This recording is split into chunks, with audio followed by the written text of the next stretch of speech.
Good day, friends. I am Empress and welcome to Pathways of Hope. Today's Gospel reading is taken from Matthew 19, verses 3 to 12. Father Warren D'Souza gave a brief background on the events that took place in the Gospel. Jesus was heading south to Judea several months prior to his final trip to Jerusalem, where he will be crucified. Having set in motion the plan to kill Jesus, the Pharisees are now stacking up evidence to use against him. They have come to test him, not his knowledge, but to drive a wedge in his growing number of followers with the content of his answers. What's so deadly about this contentious question anyway? The question thrown at Jesus is about legality. Can one legally divorce one's wife for any cause? It's a damned if you do and damned if you don't answer. For it already has the Jewish community divided.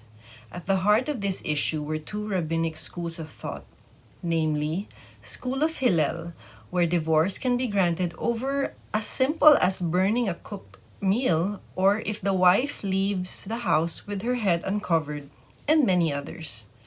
On the other hand, the School of Shammai only granted divorce on the case of moral impurity, for example, adultery. In answering this question, he might appear to take sides, which may further divide the Jewish community on the issue of marriage and divorce. However, Jesus knew their hearts and the trap they've set against him. So what did Jesus do? He wanted to expose the hypocrisy of these learned men and lead them back to Genesis. He said in reply, "Have you not read that from the beginning the Creator made them male and female, and said, 'For this reason a man shall leave his father and mother, and be joined to his wife, and the two shall become one flesh? So they are no longer two but one flesh. Therefore what God had joined together, man must not separate.'" Marriage is God's idea, so we are not one to alter or redefine it to fit our standards. To Jesus, simply going back to the source and creator of marriage is the answer to their question. But the Pharisees did not stop there. They quoted Moses as the one who allowed divorce. To Jesus, he clearly stated that Moses allowed it so only because of the hardness of their hearts. Moses did not alter the fundamentals of marriage, and God did not change his mind about marriage as well. Perhaps the disciples might have felt overwhelmed with Jesus' exchange with the Pharisees, that they said, "It's better not to marry." Jesus said to them that some are not called to marriage, while some were made so by their circumstances. Either way, there is dignity in remaining single, and single people have a special mission to fulfill in evangelization.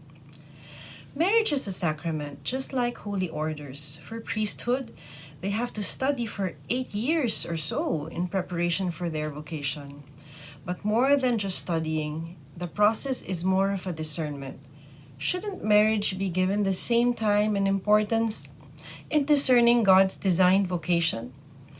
It simply is not an economic proposition or a cultural or social event that can be decided in a whirlwind. It's high time we give marriage the respect and dignity it is due. But the reality is that not all marriages are in good shape. Others are going through a rough and difficult path. However, rough and difficult does not necessarily mean impossible. Reach out to your spiritual director or to your local priest to lead you to the help that you may need. I pray for all of you who may need God's grace to overcome your marital troubles. God desires happy marriages and happy families. Remember that He is close to the brokenhearted, and God is the God of the impossible. On the other hand, if you are in a healthy and happy marriage, please, by all means, share your time and blessings. Join a Christian group with other married couples and inspire others. Be role models of patience, forgiveness, and understanding.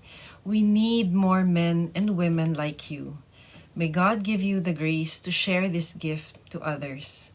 Friends, this is Empress and have a blessed day.